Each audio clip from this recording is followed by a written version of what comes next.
المهم السلام عليكم. نتمنى اخوتي ان شاء الله تكونوا بخير وعلى خير وفي صحة جيدة ان شاء الله. المهم اخوتي في هذا الفيديو غادي نهضروا على الموضوع ديال الالحاد. المهم اخوتي اللي دخل الفيديو ما ينساش اللايك وخليونا التعاليق ديالكم والاراء ديالكم في الموضوع، حيت سمعت فيديو سولف كيقول بان موس يعني ماشي ملحد،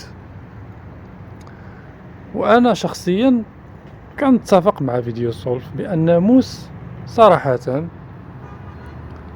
حنا ما عمرنا شفناه مثلا عنده شي اشارة بانه مثلا ملحد. ميمكنناش غادي نتهموا واحد الشخص بلا حجة وبلا دليل. وكاين بعض الاشخاص اللي هما في اللونطوراج ديالنا ياك كاينين راهم قالوا شي كلام على الرسول صلى الله عليه وسلم، وسبوا الرسول صلى الله عليه وسلم، ولكن ما قالوش عليهم بأنهم ملحدين، بالعكس كيقولوا فلانة الرجولة، فلانة رجولة. المهم انا ما جيتش باش نخشي الهضره لشي واحد او لا نهضر على شي واحد، انا كنهضر عامه. قالوا بان هذيك فلانه فرتلانه انها رجوله، واخا انها سبات الذات الالهيه، سبات الرسول، سبات الوطن، الشعب المغربي، الملك، المغاربه نساء ورجالا، وهز القرعه ديال الشراب وفتح رجله في اللايف حدا العالم والسب والقذف، ولكن انها كيقولوا انها رجوله. ولكن موس الحموضه ملحد. علاش ملحد؟ الله اعلم، ياك ما عارفينش حنايا شنو هو السبب علاش موس يتقال عليه ملحد. انا دابا كنطالب غير بالحجه والدليل بان موس ملحد، والله حتى نخرج نقول انا ما عنديش مشكل، والله ما عندي مشكله الخوت، قسما بالله انا كنطالب بالحجه والدليل بان موس ملحد. المهم ما عندناش الدليل باش نقولوا على السيد انه ملحد، هذه هي الصراحه. اذا واخا المهم هذا الفيديو قلت لكم اخوتي غنهضروا على الالحاد، علاش بعض الناس كيوصلوا ليه ياك. المهم اول حاجه خصنا نفهموا شنو هو الالحاد. ببساطه الالحاد هو عدم الايمان بوجود اله، يعني واحد الشخص ما كيامنش بوجود الله سبحانه وتعالى ياك. وكاين بعض الاشخاص اللي كيتبناو هذا الموقف، كاين اللي كيمشيو مع هذه الطريقه هذه، ماشي بالضروره يكون عندهم نفس الاسباب او نفس التجربه.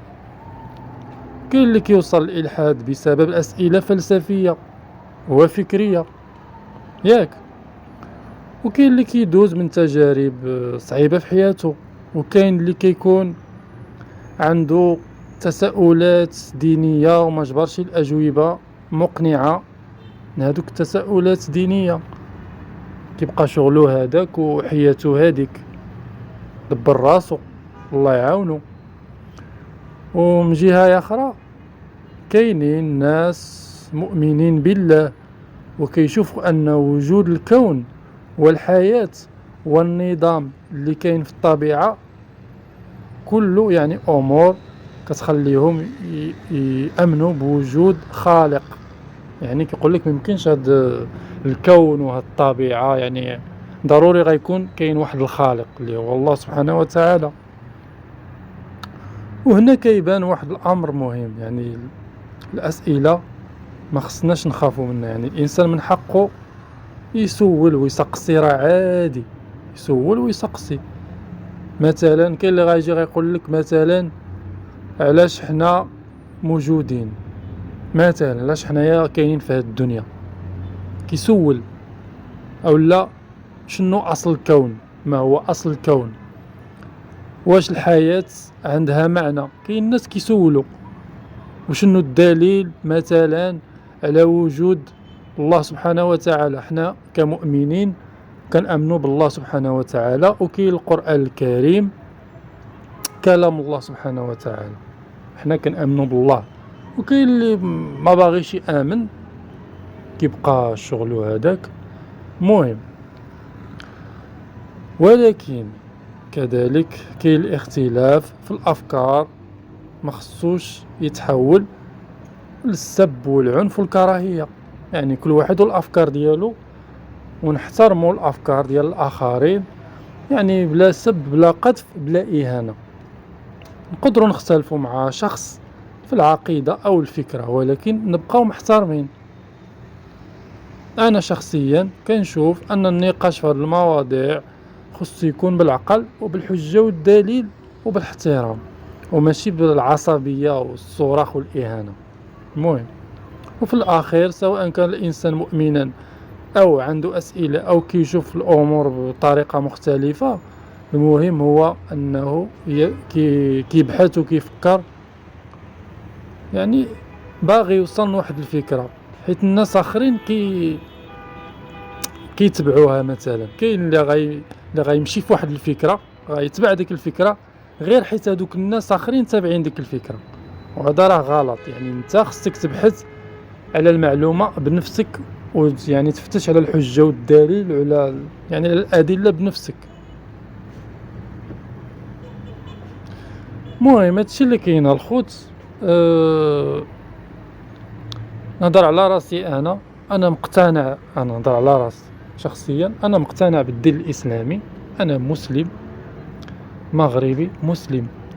موس حتى هو كذلك، ما عمرنا ما شفنا عليه بانه ملحد. انا اللي عارف عليه ان موس واحد الشخص مغربي مسلم. نهار اللي يبان الحجة والدليل بانه مثلا معتنق شي ديانة اخرى او ملحد او ساعة نخرجوا نقولوها. اما دابا ما كاين حتى حجة ولا دليل بان السيد ملحد. وكاين كما قلت في الاول، كاين بعض الاشخاص اللي هما في اللونطوراج خرجوا على السيطرة وبانوا على الحقيقة ديالهم، ولكن كيتقال عليهم بانهم رجولة. هذا غير مجرد سؤال، وتحياتي للجميع. فيديو صرفة غير مجرد سؤال، انا ما مهم هادشي اللي كاين. يلا الخوت، تحياتي لكم، مع السلامة.